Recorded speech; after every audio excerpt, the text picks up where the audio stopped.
नंदुरबार भूमाफिया प्रकरणी तहसीलदारांचे निलंबन, दोषींना अटकेचे आदेश।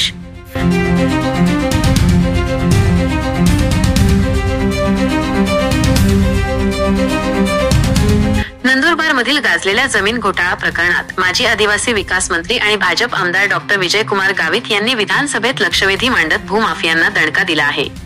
या प्रकरणात कारवाईला उशीर झाल्याने नंदुरबारच्या तहसीलदारांना निलंबित करण्यात आले असून महसूल मंत्री चंद्रशेखर बावनकुळे यांनी दोषींना तात्काळ अटक करण्याचे आदेश दिले आहेत। दिनांक 17 रोजी सभागृहात डॉक्टर गावित यांच्या लक्षवेधीला उत्तर देताना महसूल मंत्री बावनकुळे यांनी सांगितले की जमीन घोटाळा प्रकरणात कारवाईला 1 महिना उशीर केल्यामुळे नंदुरबारच्या संबंधित तहसीलदारांना निलंबित करण्यात येत आहे। संपूर्ण प्रकरणाची चौकशी विभागीय आयुक्तांमार्फत केली जाईल। डॉक्टर गावित यांनी टोकर तलाव, ढेकवत शिवारातील गट नंबर 44, नंदुरबार शिवारातील सरकारी पडीत जमीन गट नंबर 405 वरील गुरुचरण जमीन आणि देवस्थान इनाम जमीन परस्पर हस्तांतरित करण्यासारखे अनेक गैरप्रकार निदर्शनास आणून दिले। तत्कालीन जिल्हाधिकारी बालाजी मंजुळे यांच्या आदेशांचा गैरवापर करून जमिनी हडप केल्याची 20 प्रकरणे समोर आली होती।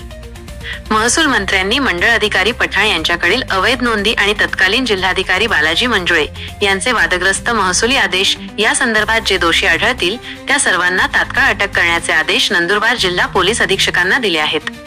महसुली विभागातही चौकशीचे आदेश दिले असून प्रसंगी 100 जणांना नोटिसा बजावल्या जातील असेही बावनकुळे यांनी स्पष्ट केले। या तक्रारींच्या आधारे नंदुरबारच्या उपविभागीय अधिकारी अंजली शर्मा यांनी महसूलच्या जुन्या इमारतीवर छापा टाकून झाडाझडती घेतली होती, तरीही संबंधित तहसीलदारांनी महिनाभर कारवाई केली नव्हती। अखेर 25 जून 2025 रोजी नायब तहसीलदार नितीन रमेश पाटील यांच्या फिर्यादीवरून नंदुरबार शहर पोलीस ठाण्यात सेवानिवृत्त मंडळ अधिकारी झाकीर एम पठाण यांच्या विरोधात गुन्हा नोंदवण्यात आला असून पोलीस त्यांचा शोध घेत आहेत।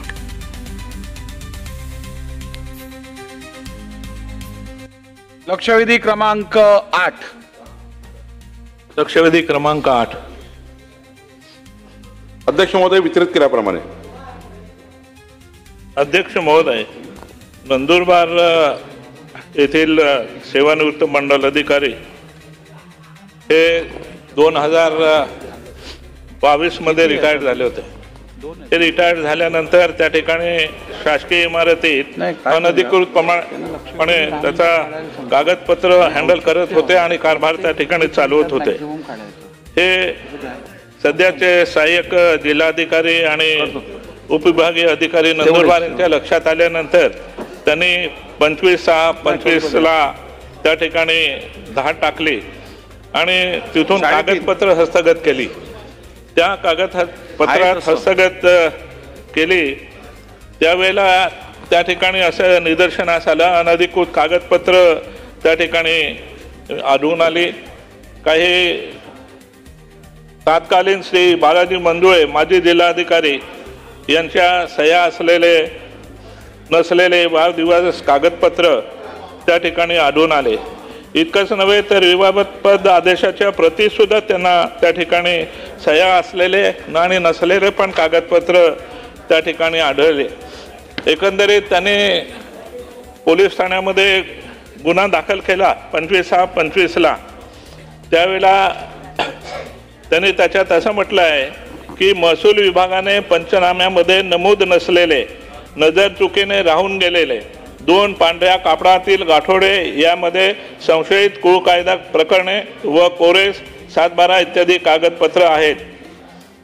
तर अशा पद्धतीने जे कागदपत्र त्या ठिकाणी आढळले त्याच्यामध्ये काही प्रकरणांचा उल्लेख सुद्धा आहे। त्या ठिकाणी गट नंबर 3, 23, 24 पूर्वीचे व आताचे गट नंबर 3B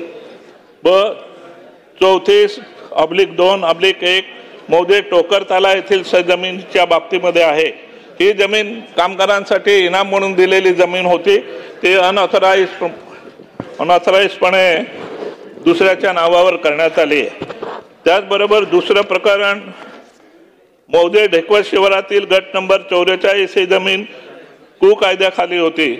तर कुकायद्याचे त्याच्यामध्ये फेरफार करताना कागदपत्र त्यांनी परवानगी न घेता या ठिकाणी नजराना न भरता जमीन हस्तांतरित केलेली आहे। त्याचप्रमाणे मौजे नंदुरबार शिवारातील गट नंबर 271/1 पैकी सरकारी पडीत जमीन होती ते कुठलंही कागदपत्र किंवा चौकशी न करता ती सुद्धा हस्तांतरित केलेली आहे. प्रश्न हो तेच विचारतो. हे मौजे नंदुरबार शहरातील गट नंबर 405 गुरचरण होते. आता गुरचरण ही जमीन देता येत नाही तरी सुद्धा त्या ठिकाणी चौकशी नाही काय नाही ते पण हस्तांतरित केली आहे. मौजे नंदुरबार शिवारातील गट नंबर 287-1 ही जमीन देवस्थान इनामी जमीन होती. या सर्व जमिनी त्या ठिकाणी बेकायदेशीर हस्तांतरित केल्या आहे.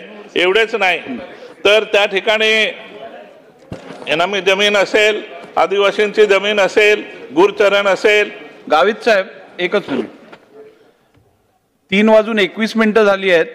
3:30 पर्यंत आपण लक्षवेधी जेवढ्या होतील तेवढ्या घेणार आहोत. त्यानंतर 3:30 ते 4 वाजेपर्यंत 25 आपले बॅलेट प्रमाणे औचित्य आहेत तेवढे घेऊ. 4 वाजता आपण अंतिम आठवडा प्रस्ताव सुरू करू. सन्माननीय मंत्री महोदयांना माझा हा प्रश्न आहे की हे जे या ठिकाणी कागदपत्र वगैरे सापडले आहे त्याच्यासाठी सहाय्यक जिल्हा अधिकारी यांच्या अध्यक्षतेखाली समिती नेमून चौकशी करण्याचे आदेश दिलेले आहेत. परंतु या मंजुळे प्रकरणामध्येच मागे कमिशनरच्या लेवलला चौकशी झाली होती. ती चौकशी झाली असताना त्याच्यामधल्या प्रकरणामध्ये कलेक्टरने किंवा प्रांतने असेल त्यांनी सर्वांवर जितके प्रकरणं होते 20 प्रकरणं त्यांच्यावर सर्वांवर कारवाई करणं अपेक्षित होतं. परंतु त्याच्यामध्ये 6वरच कारवाई केलेली आहे. एकंदरीत 20 प्रकरणं आहे. म्हणून त्या सर्व प्रकरणाची चौकशी ही मला वाटतं की त्यांनी करणं अपेक्षित असताना त्या ठिकाणी झाली नाही. बरं त्याचबरोबर काही लोकांची नावं FIR मध्ये वगळून टाकली आहे. आदेश करताना सर्व प्रकरणं सारखी होती ती सारखी प्रकरणं त्याच्यामधून वगळली आहे. आणि म्हणून माझी आपल्याला विनंती आहे की ही सर्व प्रकरणांची चौकशी कमिशनरच्या डिव्हिजनल कमिशनरच्या मार्फत करावी जेणेकरून त्यांना योग्य असा निर्णय होईल. आणि बाकीचे जे बिल्डर आहेत किंवा त्या ठिकाणचे नेते आहेत ते नेते त्याच्यामधून सुटणार नाही तर त्या ठिकाणी त्यांचीही नावं त्या ठिकाणी सुटण्याची शक्यता आहे. तरी आपण कमिशनरच्या मार्फत चौकशी करावी ही विनंती. मंत्री महोदय.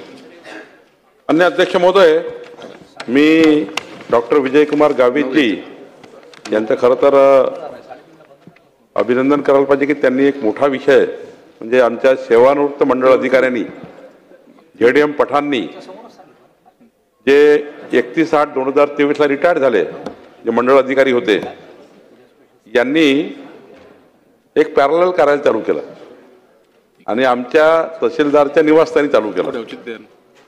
पण जे निवासस्थान हे बंद होतं 2005 पासून. पण तिथे आपलं कार्यालय उघडलं आणि सेवानिवृत्त झाल्यानंतर त्यांनी तलाठी नंदुरबार कार्यालयाशी सर्व संबंधित कागदपत्र, मंडळ अधिकारी नंदुरबार कार्यालयाचे सर्व कागदपत्र. आणि ही गोष्ट खरी आहे की माननीय गावित साहेबांनी सांगितलं बालाजी मंजुळे जे माजी कलेक्टर आहे त्यांच्या सह्या असलेले आणि त्यांच्या सह्या नसलेले 45 प्रकरणं जे विवादास्पद आहे, इनाम जमिनीचे आहे जे गावित साहेबांनी मांडलं त्याप्रमाणे आहे. आणि अजून 38 प्रकरणं ज्याच्यावर सह्या नाही आहेत अशी सापडलेले आहेत. महागड्या वस्तू आहेत मोठ्या, अजून 76 इतर वस्तू आहेत ते सर्व पंचनाम्यामध्ये आहेत.